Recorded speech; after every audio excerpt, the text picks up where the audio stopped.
Within our nation.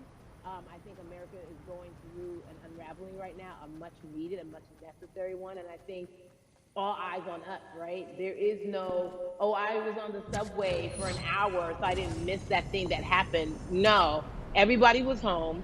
Everybody, was watching when George Floyd died, and everybody, no one could hide it. Everyone was watching when Amy Cooper called the cops. Like, this is a time where it's like, oh, we can't pretend it away. We can't excuse it away. No, no, no, no, no. It's a global timeout. Sit down, watch, and let's learn. And globally, it's like, hey, we were going business as usual, but it ain't usual no more. Like that's old. Anytime change occurs, it's very uncomfortable. And so right now we're sitting with we're getting we're getting comfortable with the uncomfortable. The minorities, we've been comfortable with being uncomfortable because that to me explains just the existence for whatever we want to do, how we break into our careers, how we live our lives, how we find ourselves one of the few or one of the first. And that's a lonely road. When you look at, and when you talk about this global timeout, everybody had to pay attention to Amy Cooper. Everyone had to pay attention to George Floyd. How is that helping us as a people, as a country during our global timeout? I think, well, one, we're not minorities, Carrie. You already know it. It's like these labels that they put on us. It's like the same way of saying like black on black violence. Also, there's no white on white violence. It's branding, Yeah, right? It's all branding. Yeah, you're right. It's like white people kill white people every single day. So no, there is no black on black violence. And if you say black on black violence, well then let's brand white on white violence. Like I watch Investigation Discovery. Ain't too many of us being featured. So I just even like, but to answer your question, what does that do? I think what everyone expected is what has happened in the past when the world was still open, right? In that, okay, you had everyone from Trayvon Martin to Castillo to Sandra Bland. You had all of these lives lost, and Black people made some noise. We rioted, we got out in the streets, we started the Black Lives Matter movement, all of those things. And then white people kind of just like, oh, let's give them something. And then it's just like, is it over? It's like Oscar is so Black. Okay, good. We gave some Oscars. Are we good now? Like, are we even? And it's now it's just like, oh no, no, no, no, no. This is not about like a band-aid. It's like, yo, we might have to amputate the leg a little bit, but it's all right because by amputating the leg, we're gonna save the body. And so I think that's what's happening now. Like, America is realizing, like, oh, Black people aren't just making a little bit of noise. Like, the protests are still out. The conversations are still being had. The change is still being demanded. And I think they're seeing, oh, this is not going away. And no, it's not, because we need systematic change. What a beautiful way to explore what is happening and describe our country. We might have to amputate the leg, but that's to save the body. That's what's happening right now. That's beautiful, Yvonne. And to that end, I have to ask you this, because the way that we do that, we use our voice. And our voice right now in this world, in this country, is our vote. And everyone talks about voting and how important it is, but I feel like more than ever we understand that it's not just about voting every 4 years for the man in office. It's about your local elections. It's about the mayor. It is about the district attorney, the people who have the power to bring charges against police if police brutality is an issue in your community. If you care about your school district, you can run for the school board. I ask this of you, right? Your parents are from Nigeria. You are Nigerian. You talk about that very lovingly. What does voting mean for you? I think voting is power. I remember, I became a naturalized citizen back in the 90s when, because I was still a minor, my mom naturalized, and so we were able to do it under her. And just even that power of, like, we're American citizens and all the access that we have by being citizens, one of those accesses and those access to power being voting, it's a big deal. It's a big deal because not only do we have the opportunity to be in this country, but now we can be of the country. We can be of the systems. We can be of the rules. We can be of what it actually affords. But I think, going back to your earlier comment about just the setup of systems, I think we are done a disservice. Either it's schools or whatever it is, and I'm not putting teachers on blast. I think teachers do a phenomenal job, but for some reason, we do not, and give them all the raises. I know too many parents who are like, this child of mine, I do love them, but hey, where can I drop them off?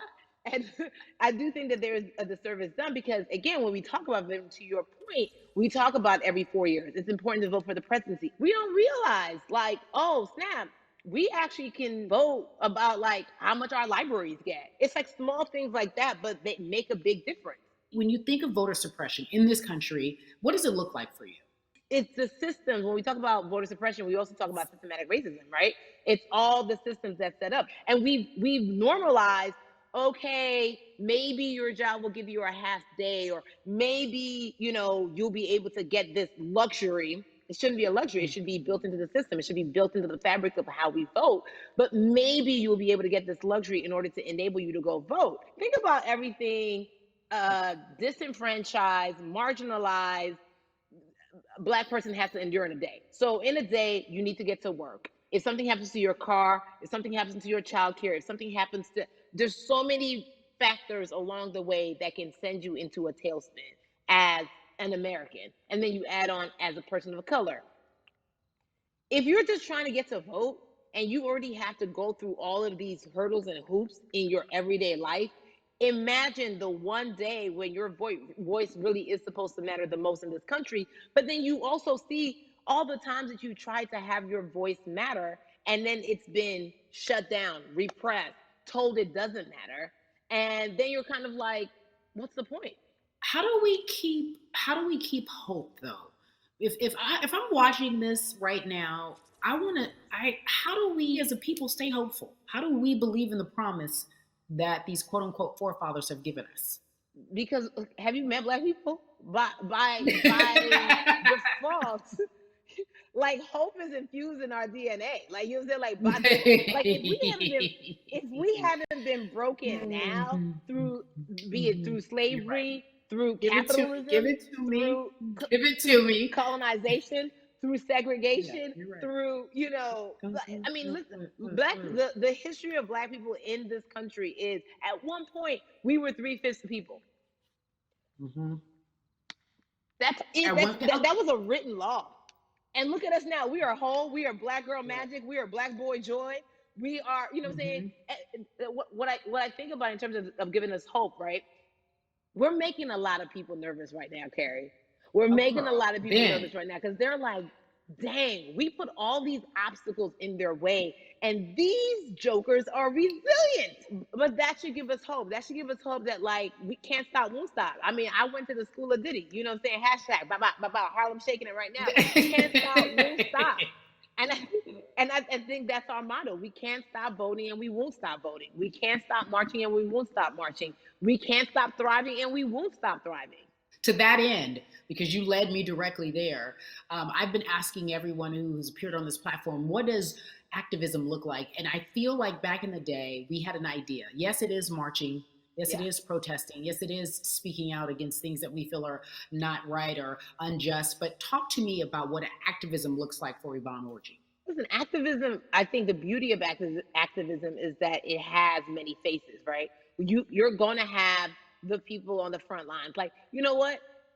Martin Luther King marched, but there were a lot of women who were in the homes like, hey, BT Dubs, when they come back, this is how we support all the people who are marching on the front lines. And we're going to be here doing what we know to do best here. And you know what? Somebody needs to bail them out of jail so now we need to be in the community, getting money or whatever it is. So it's like everybody has a position to play. And so play your position like a shortstop, bruh. So whoever you are and whatever you do, play your position. So activism could look like, you know what? I'm not the one that's built to be on the front line, but you know what? My pockets go deep. So I'm gonna support the people on the front line. I'm a comedian. Black joy is a form of activism. There's always a call for entertainers or celebrities that have the platform to do something. Why aren't you speaking out? I'm not a believer in thinking that it's mandatory. Like you said, everyone can be an activist and be activated in different ways. But talk to me about the connection. Talk to me about the marginalization in your world and how you feel like it even inspires you to say more and use your platform to do more. Beneath the surface of what we do, like Niecy Nash says, it's the who, right? The who is the person who's going to be like, hey, let me call this out. Either blind racism in terms of overt racism, in terms of ways that we can be better, in terms of ways that we can actually be more uplifting to the community that you may not even realize that you're serving. Before I let you go, talk to me about the urgency, in your opinion, for people to vote, our people to get out and vote this coming election. Yeah, I mean, guys, if you think you're tired now, I'm telling you right now, we cannot take this sitting down. We can't take this jokingly. I understand that it may be hard to figure out who to vote for, but at the end of the day, we got to vote for our families. We got to vote for our legacies. We got to vote for continued progress. We have to vote for upward mobility. We have to vote for equality in a way that is long lasting. And if we succeeded before, we can do it again. You talk about the hope. This is the time. This is not the time to give up. This is not the time to pretend a way that we haven't made progress. We have. There's still much more to be done. And you know what? We might have to get to a point where we pass the baton to our children and our children's children, but we still have work to do now for that generation. Yvonne Orji, you are everything. You are Molly, but you are not Molly, but I love you so much as Molly on HBO's Insecure. You are an amazing podcaster, Jesus and Joloff. Shout out to Lovey. And then we also have movies. Like you, The World, you're a model, a cover model. Also, wait, don't let me forget your hugely successful stand-up comedy special on HBO. Girl, you're doing it all. And I am so grateful. You are truly the dream, not just the American dream. You're the Black girl, brown girl, do it all dream, the immigrant dream, everything. You're a beautiful, beautiful soul. I really, really mean that from the bottom of my heart. Yvonne Orji, ladies and gentlemen, nothing but the best and excellence personified. Thank you so much, my friend. I love you so much, Mama. Mwah.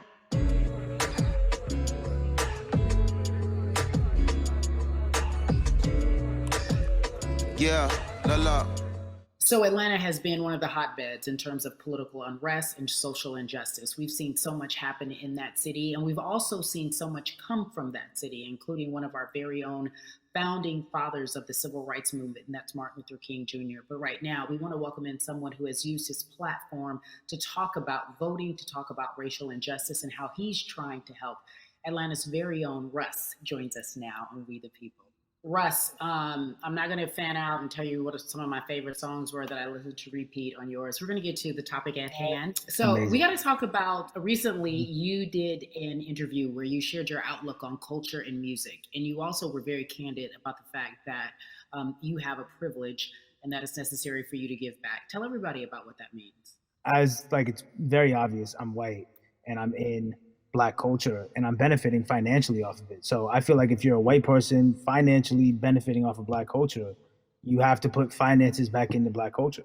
It's just that simple. The screenshots with your feelings, it just comes off like fake empathy because it comes off very dismissive and very, oh, that sucks for y'all. But anyway, back to what I was doing. Have you felt that way always, or is it now because of the time of where we are in this country? I've always had the feeling. I think now it's just obviously elevated. It's a new level and there's new, it's to the point now where you can't, first of all, you can't not say anything. Second of all, though, I just think saying something isn't enough anymore. I think, if you have the ability to put money back into a culture that you're financially benefiting from, you have the ability to, you should. It's interesting that you talk about it in that way because some people do believe that silence is the best way to go because it's hard to talk race, especially if you're white and you're in the Black culture. People just feel as if they can't talk about it. They feel awkward. They feel as if they don't have the privilege or the voice or the words. How do you find yourself right now in terms of interacting with people when they want to talk to you about social injustice, police brutality? What's going on in this country right now? Well, first of all, picking and choosing whether you want to be silent or not about race, that's a privilege in and of itself. But no, I mean, I try to just do my best to listen to the Black people around me and the educated Black people I have in my life. So I do my best to not act like I have all the answers for everything, especially in a culture that I'm not from. But that's why when we decided to raise the money for Black Lives Matter organizations, when we raised $500,000, we got on the phone with some of the women who started Black Lives Matter. I got on the phone with Tamika Mallory. I was on the phone with Karen Civil and talking with my friends to make sure the money went to like the correct places, and people who really need it. It's just about listening. That's all. It's about listening. Let's talk about that for a moment because the way I think of activism, for me, it looks very differently. It's not necessarily just protesting on the front lines. I think that's great. But what about being an activist in the way in which you have decided to be one? What inspired you? What did it look like? You said you raised money for Black Lives Matter. What did you do? Mm-hmm. Walk us through everything that you did and how you find yourself in this moment right now. So for me, it was 3 years ago, I had like a string of festivals. And I decided that I was going to wear T-shirts with a message on them because I figured what better time to use a platform than in front of, a bunch of people. So one of the T-shirts I wore was, if you want to change the system, speak up, white silence is pro-racism, the whole thing. And it didn't really it kind of got swept under the rug back then. But, when all this stuff started happening again, and it's been happening, the police brutality against innocent Black people, I was like, man, I'm not the biggest artist in the world, and I certainly don't have the most white fans in the world, but I got a good amount of people that I can definitely mobilize and turn into some money, and I know they're down for the cause because it's merch, it's a good thing, and I've always been outspoken anyway, and so how am I going to be in Black culture and not be outspoken about racism. And then I got to ask you this, because you grew up in Atlanta, so that gives you a heads up, depending for so many people, because you're in the crux of that beautiful Black city where there are so many wonderful Black leaders, home of so much great music and things that speak to our culture right now. And we are really, really getting our word out, especially with this platform today, and saying that we must use our voice to vote. Talk to me about what the importance of voting for you in this upcoming election. Yeah, so full transparency, I had never voted before, ever.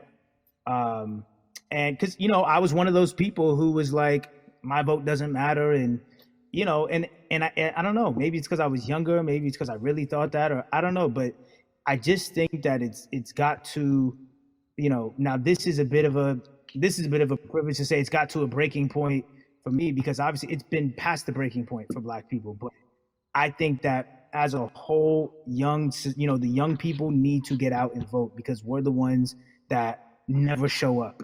You know what I mean? We never show up to vote, but we're the future. So it's like, look, we got to go out there and vote, and then whatever happens, but at least we did our part. You got to do your part.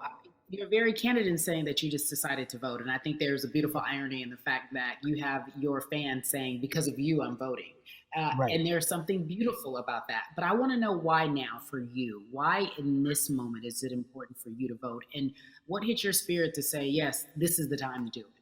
Honestly, because I think that George Floyd really woke up a lot of people who, including myself, who I was vocal and outspoken about racism. I put it in my lyrics. I put it on T-shirts. I would talk about it in interviews. I was vocal about it. But that video in that moment, I think me, along with a lot of other people, just kind of was like, all right, words are simply not enough anymore. We got to do something, whether it's raising money, whether it's voting, or all the above.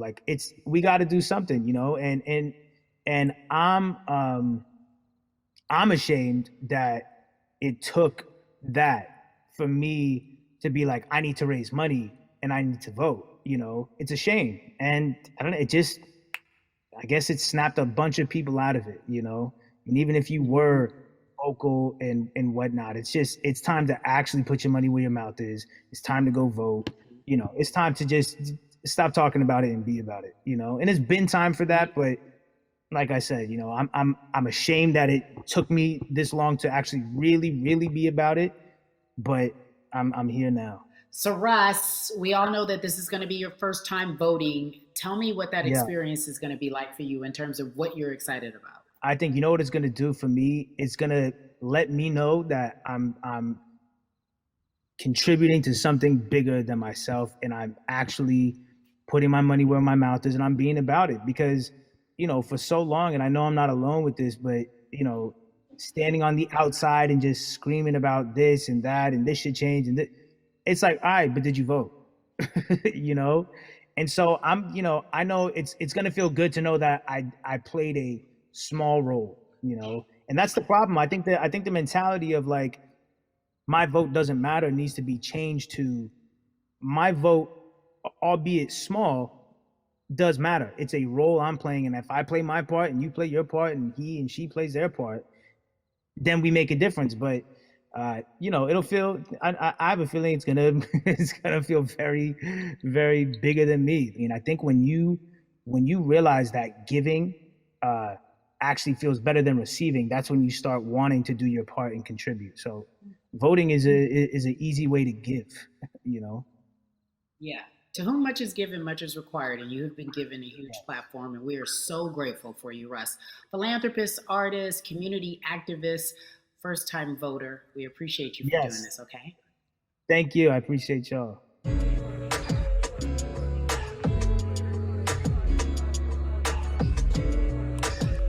Yeah, la la.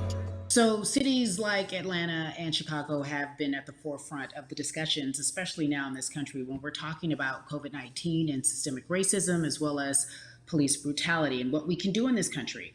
Again, we're continuing our conversation, letting you know that your voice is your vote and your vote is your voice. We can change where we are in this country. Currently, I'd like to welcome in Chicago Cubs right fielder Jason Heyward. I appreciate you. I brought in Atlanta and Chicago because I know you grew up in the metropolitan area of Atlanta, more specifically McDonough, let's be technical. And you have been very vocal throughout this entire time in terms of what our country's been experiencing. Let's look at the past month and a half, if you will. What has been the hardest thing for you to deal with? The hardest thing for me to deal with, Cari, this last month has just been going from the virus shutting everything down to us being called to action. We've had multiple police brutality situations. We've had people protesting, wanting to get the message out. But I really realized that I need to be a part of the positive message and make sure that doesn't get lost in all the chaos going on, for people to actually hear from a reasonable, respectable person who cares about everyone involved. A reasonable, respectable person who cares about everyone involved, which leads us to More Than a Vote. It is a beautiful collective of Black athletes and artists. You are a part of that. Talk to me about why that's important for you right now, and this be a part of that collective. To me personally, it's important to be a part of that because I've somewhat used baseball and my craft as an excuse to not get more involved in voting. But I can't any longer use baseball and work as an excuse not to get educated, and not also to show people, like, at any moment in time, any walk of life, we can make a difference. So tell me in your words, what does activism look like for you? In my words, it looks like LeBron James, the biggest athlete right now on the planet, speaking up and breaking the ice for everyone. And I think for the first time, people see and hear from us. So now we have white teammates, we have other people speaking up and realizing, okay, like, this is how we go about doing this. And to me right now, social media, athletes speaking up, entertainers speaking up, like we're trying to do with More Than a Vote. You said something I thought was so key, because covering sports for so long, I know that it's tough for Black players specifically in Major League Baseball to talk about how they feel. Adam Jones did it in a very eloquent way early on, but there are very few that are vocal. You said you all were afraid. Why use that word, and why were you afraid? You was afraid because in 2019, there were 68 of us total. And there are 38 teams. There's 25-man roster on each team. There's a 40-man roster, which is on each team as well. And there aren't many of us. So we're outnumbered in that sense, but not always in a negative way when it comes to our teammates and our clubhouses. But to get to this point, you have to move a certain way. You got to be careful what you say. You can't ruffle feathers. You can't come off in any way. Much like other Black entertainers, much like yourself, probably having to live through life every day. But to get to the highest level, you got to button up. You got to be seen and not heard. So baseball is, like I said, it was time for us to try and speak up and make a difference and show it's okay to do so, because we can't be quiet any longer. That is a button up, be quiet, be seen but not heard. That is an expression that a lot of Black folks can relate to in whatever aspect of professionalism that they experience, especially if they don't work for themselves. They just feel that. That is also a socialization that we have as Black folks, especially, like you said, if you want to get to the higher level. And for so long, I felt it bubbling right underneath the surface that so many of us who were in whatever positions we were, who had platforms, were tired of pretending and looking the other way and spending so much time making others comfortable while we were uncomfortable. Do you feel that this is the type of movement that is sustainable, or is it just for a time? No, it takes everyone joining in on the conversation. And right now, I feel like more than ever, there is little things as possible to distract from bigger issues. And we saw on draft day, we saw our president, Theo Epstein, holding up the sign saying Black Lives Matter and wanting to include the rest of MLB in that. But now we're having those conversations as well. So I definitely think this is sustainable. And it's not always just going to be the popular thing to do. This is something that people want to get right because they know we care. Jason, you said you think it's sustainable, that what you're seeing, especially with your colleagues in baseball, that this can be something where you're feeling more comfortable, feeling more safe to share how you feel about social injustice and police brutality. What are you doing right now in this moment with your platform to help change how we look at voting and how to educate the culture and the community about voting? Well, first, what I'm doing, Cari, is joining up with More Than a Vote and joining up with other athletes and entertainers to get that message out and use our platform in that sense as a group. And try to create a brand with this to make it something that's not just about the election coming, make sure that it's about people getting educated for years to come and figure out where to vote and how to vote. We've got people in different areas that cover different demographics and influence different areas of people. And as a baseball player, as a Black baseball player, I feel like now, like we talked about, is finding the time to show people that you can use your voice in this profession. You don't have to be afraid. And to me, that can help someone, help a kid growing up. He can see me, he can see other guys that were in the video we posted saying, hey, this is what they're standing for. They're speaking up for these things, and it's okay to want to play baseball. It's not lame. It's not something I have to be as afraid of as I was before. So I feel like that's my role in this. I have a younger brother as well. He's 24. He also plays baseball. So I've got to lead by example. I can't just always, come up with a good answer that sounds good on TV.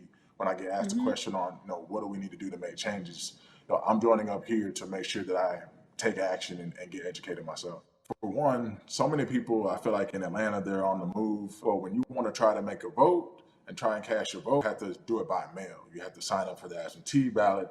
Then you have to get another ballot in return. They have to send it back to you. Well, for me personally, they didn't send that back until it was too late, right? We didn't get it in the mail to the address that's an Atlanta address at my parents' house. We didn't get that in the mail until it was too late. And then from other friends and family that are still in Georgia right now, I just hear about them being held in lines too long and trying to get off work. And we know how it is for any family, but let alone a Black family in a city or in the suburbs trying to take care of their family and trying to provide for them. You try to get off work, and then you're like, wait a minute, you start looking at the clock. It's like, oh, this is not going to happen today, right? And so I saw, Mayor Keisha Bottoms, reach out via social media to people and say, hey, I'm going to address these issues right now. I need y'all to stay in line to cast your votes. Keep hanging in there. So to me in Georgia, that's what that looks like.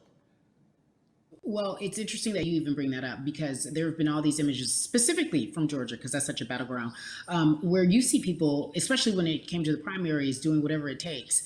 And this is real life voter suppression that you're talking about. It's been happening for decades. It's not fake. What you're saying, these examples of sending you your ballot too late after the fact or shutting down the polls at 6 o'clock while people still are in line, that's a real life issue. There needs to be some type of change. And I think that what we're doing right now is fair, but the idea of voter suppression, do you think that is well known, especially with folks, within the generation, your generation? I think it's known in our communities, right? I don't think it's spoke on enough. I don't think there's been enough light drawn to it. Bring it to light. Let people hear about it. Let people learn about what that looks like. And get more people to say, okay, look, like this is going to happen. We have to expect this, and we can no longer make the excuse. We can't say they didn't warn us. Jason, everybody knows, or it feels as if everyone knows, that the time is now. America's paying attention to us. We have their eyes. We have their ears. If you look toward the future, what are you most excited about in terms of seeing a change? I'm excited about how fast the word is traveling. The word is being spread right now. The biggest athletes, the biggest icons, biggest entertainers are doing their part, but I'm also seeing people out there on the streets doing their part. When so many things got lost, could have very easily got in the commotion when it came to protests, and you saw rioting, you saw looting. People still stood their ground, and people still went out there and said, look, we're doing this for the right reasons. We're going to come together. We're going to use drones. We're going to use social medias. I feel like this is a new wave of getting things done the right way and just spreading the message. You're right about that. And you're right. People are spreading the word unapologetically. We out here. We doubling down. Thank you so much. I appreciate you. Right.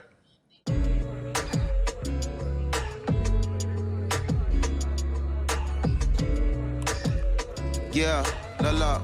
Hey, everybody. I am so excited to welcome a friend, a brother, family member, if you will, former colleague, NBA great, sports analyst, philanthropist. He does it all, and he's here to give us his time and his platform to talk about something that is so important, and that is voting. Everybody, welcome Jalen Rose to We the People.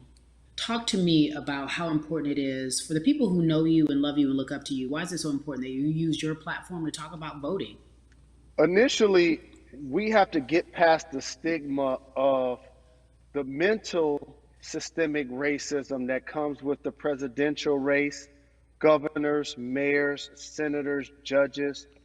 We've been conditioned to believe that our vote does not matter. So usually when we looked up at all of those races and people that were running, not only did they not look like us, we didn't believe they were there to represent our best interest. So therefore, as a collective, we didn't mobilize until Barack Obama, and we felt a sense of hope that finally our country is going to do something that we felt would never happen in our lifetime. And I remember being at the inauguration in 2008. I made sure I was there. And we voted. In 2016, we didn't vote, Cari. We didn't vote. And so many people try to make this political. This is not political. Me telling somebody to vote is like telling somebody to pay taxes. So that's one, getting over the stigma of nobody is going to represent our best interest. And then number two, the reality is that the person that gets the most votes doesn't necessarily win the presidency. That's uncomfortable right there, because that's actually what took place in 2016. The Electoral College chose the president. And if you put all of their pictures up, I'm pretty sure they look a lot more like each other than they look like you and I. How about that?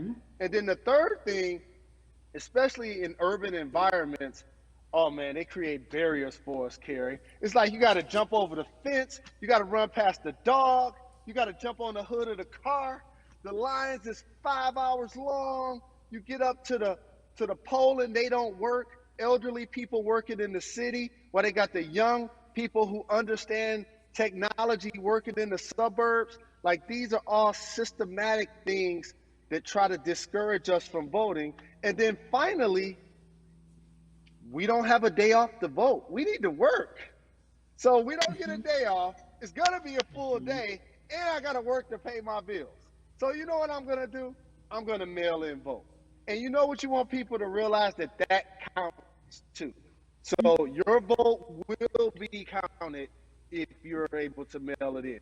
So those are a few things that I hope that we can do and mobilize. And shout to LeBron and his team. Shout to you and everybody involved. We will make a difference. Well, let's talk about more than a vote. There is a Black collective of athletes, of artists coming together and saying voter suppression is a real deal, especially in the Black community. When you just talked about, I got to work, so I can't go vote. And then when we do get in the booth, just in case we don't have to work, do we know who we're voting for? Not only do we have to vote, we got to be educated. And it's not always even about the man who's in office or the woman who's in office for president. It's about your local elections. It's about the people who are your DAs, your state DAs, like the people who actually make change in your community, who will change police brutality, who will make sure that your community is taken care of, who will defund police and hope that they can help you in stopping police brutality. So talk to me about why you decided to be a part of More Than a Vote and what it actually means.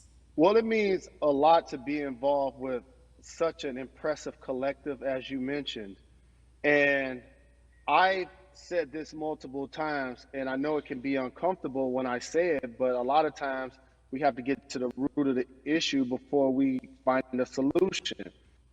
And the quote was, I wish America loved Black people as much as it loves Black culture. And this collective, by the way, represents in a lot of ways what's encouraging, but also sometimes disappointing about our role as Black people in America. Because we were brought here as labor and to entertain. And we use those vehicles to get paid and move to the suburbs and be the idols of white kids. And so now that we have this collective, I would say sports and entertainment represent the most powerful group of Black men in the United States. I'm talking about money, power, celebrity. the ability to mobilize, community involvement, their leadership, their intellect.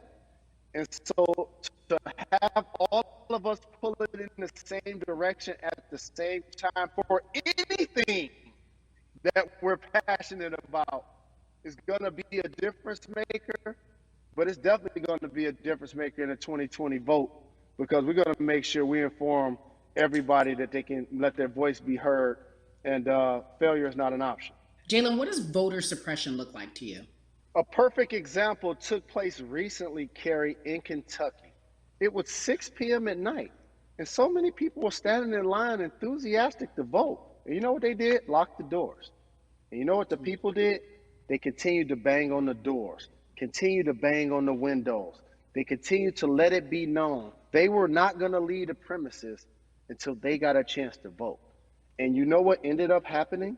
They opened those doors and allowed those people to vote. So do not be discouraged. These barriers show you that it matters, and we're here to help you break through them. The same thing with our platforms and voices, Cari, because you know what's going to happen. At some point, Breonna Taylor is not going to be trending anymore. People are not going to be protesting anymore. But it's still up to us to keep making sure that our voices get heard, and this is one way to do so. Right, and that is a form of being activated, being an activist. It doesn't have to be protesting. It doesn't have to look like what you think traditionally activism looks like. It's voting. It's that simple. We now have to understand, like, this is a critical mass moment for this movement to continue to hold up as much steam for as long as possible.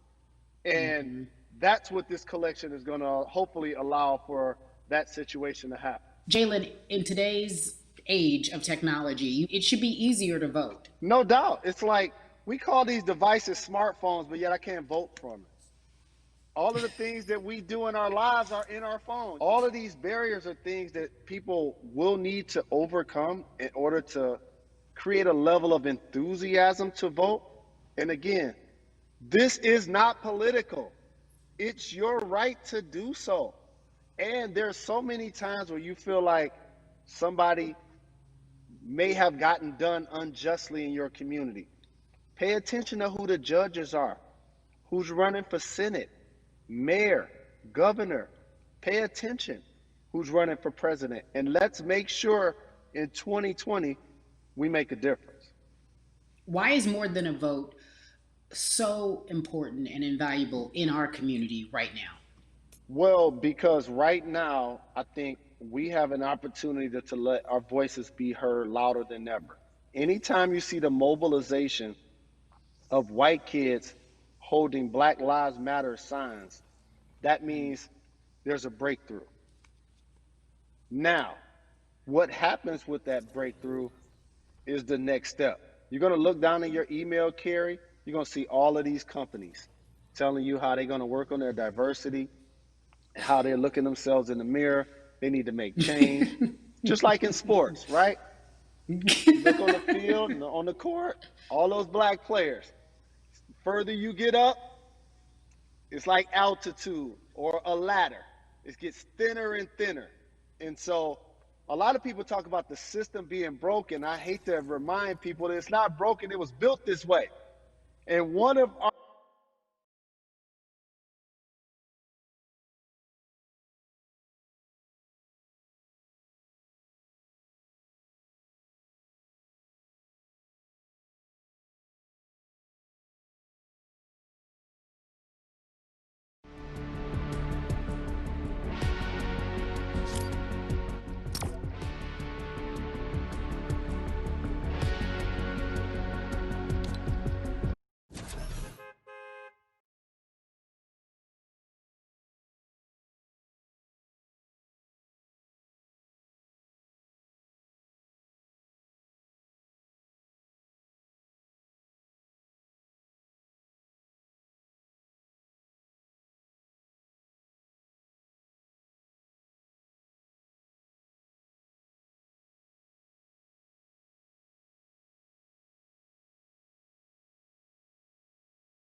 to the NBA season. Thank you for working with More Than a Vote, because your voice, your platform, all of it is needed, my friend. Be safe, okay? Yes, ma'am. I love and appreciate you. One call away always. Thank you. Love you, brother. Love you too. Every conversation that we had today, I hope was helpful for you. I am so grateful to everyone who came on with me to talk about what's going on in our culture and how we need to change. Huge shout out to Jalen Rose, Bun B, Jason Heyward, Yvonne Orji, and Russ. Their words were inspiring, but also important and invaluable. I hope your phone is full with all the information that we've been able to place in front of you. Again, you need to check out these resources because they are so important, because we want you to vote. That is your voice. It is important.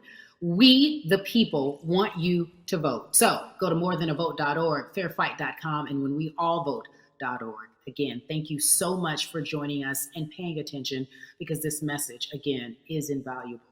I'm Cari Champion for We the People.